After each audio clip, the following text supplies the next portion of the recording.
Guys, you have to visit this place here in Gaisano Grand or Gaisano City Gate. Raindrops, yung ordinary dessert. Masarap po ang kanilang mga sweets dito. This one is dark choco rebels bar. Tapos ito naman is matcha rebel.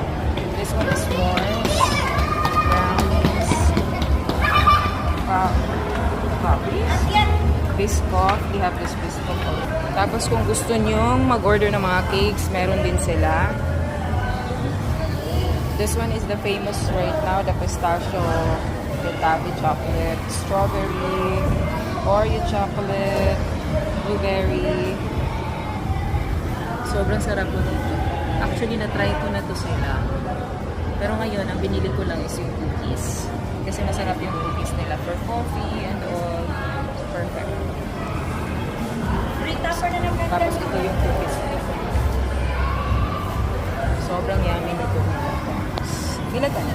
125 na. Tapos this is their menu. Ano yun? Meron silang ganito.